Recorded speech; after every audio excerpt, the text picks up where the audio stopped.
Crime and policing. Everyone deserves to feel safe in their own homes and communities. But for far too many people in the UK, that's simply not the reality today. The Conservatives have talked tough on crime, but failed to get even the basics right. Their unnecessary cuts and ineffective use of resources have contributed to the rise in unsolved crimes as police forces are left overstretched and under-resourced. Serious violence is destroying too many young lives. Our communities are plagued by burglaries, fraud and antisocial behaviour, and far too many criminals are getting away with it. Violence against women and girls remains horrifically high. Huge backlogs in the courts are denying victims the justice they deserve. Prisons are in crisis, overcrowded, understaffed, and failing to rehabilitate offenders. Liberal Democrats will prevent crime and build communities where people can truly feel safe, including by restoring proper community policing where officers are visible, trusted and focused on preventing and solving crimes, especially rape and other violent crime. Creating a new statutory guarantee that all burglaries will be attended by the police and properly investigated. Investing in the criminal justice system to tackle the backlog of court cases and ensure swift justice. Breaking the cycle of reoffending by improving rehabilitation in prisons and on release and strengthening the supervision of offenders in the community. Ensuring survivors of violence against women and girls are properly supported in the criminal justice process, including through mandatory training for police and prosecutors in understanding the impact of trauma on survivors.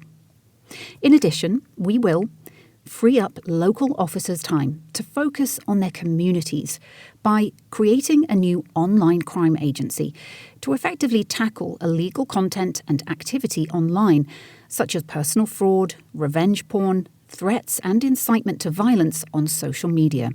Properly resourcing the National Crime Agency to combat serious and organised crime.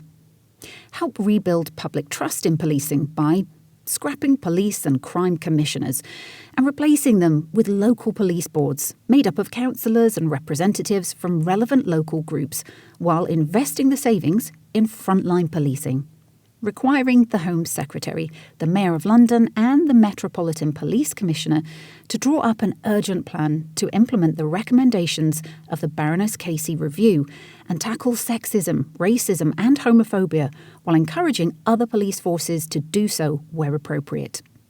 Ending the disproportionate use of stop and search. Requiring all police forces to adopt ambitious targets for improving the diversity of their workforce and make regular progress reports to Parliament. Improving access to restorative justice services. Introducing the Hillsborough Law, a statutory duty of candour on police officers and all public officials as set out in Chapter 20. Address staffing shortages in police forces by urgently drawing up a national recruitment, training and retention strategy to tackle the shortage of detectives.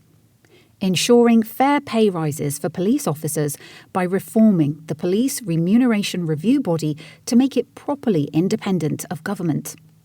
Ensure that survivors of domestic abuse are properly supported throughout the criminal justice system by embedding domestic abuse specialists in every police force and 999 Operator Assistance Centre to ensure that reports from survivors are handled effectively and sensitively.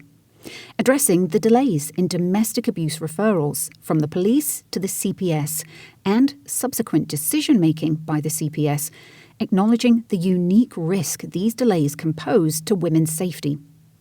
Improve the police response to mental ill health by introducing a target of 1 hour for handover of people suffering from mental health crises from police to mental health services. Ensuring that all forces have a mental health professional in the control room at all times. Supporting the police to achieve adequate levels of training in mental health response. Tackle the backlogs in the criminal courts and reduce the number of people in prison on remand by setting a clear target of halving the time from offence to sentencing for all criminals and implementing a properly funded strategy across the criminal justice system to achieve it. Implementing a new data strategy across the criminal justice system to ensure that capacity meets demand and to understand the needs of all users, especially victims, vulnerable people, and those from ethnic minority backgrounds. Developing a workforce strategy to ensure that there are enough criminal barristers, judges, and court staff. Improve transparency throughout the criminal justice process by enabling all victims to request a transcript of court proceedings free of charge. Address youth violence and combat knife crime by adopting a public health approach to the epidemic of youth violence, which identifies and treats risk factors, rather than just focusing on the symptoms. This means police, teachers, health professionals, youth workers and social services all working closely together to prevent young people falling prey to gangs and violence. Investing in youth services that are genuinely engaging and reach more young people. Making youth diversion a statutory duty so that every part of the country has a pre-charge diversion scheme for young people up to the age of 25, ensuring better outcomes for young people and less strain on police resources. Combat the rise of fraud and scams by naming and shaming the banks with the worst records on preventing fraud and reimbursing victims. Requiring banks to reimburse victims of automated push payment scams unless there is clear evidence that they are at fault. Launching a high-profile public awareness campaign to help people spot, avoid and report frauds and scams.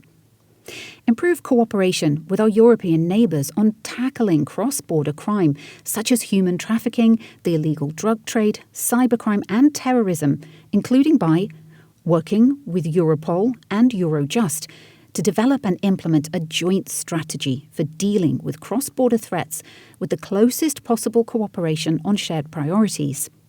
Restoring direct real-time access for UK police to EU-wide data sharing systems to identify and arrest traffickers, terrorists and other international criminals. Tackle modern slavery and human trafficking by reversing the Conservatives' rollbacks of modern slavery protections.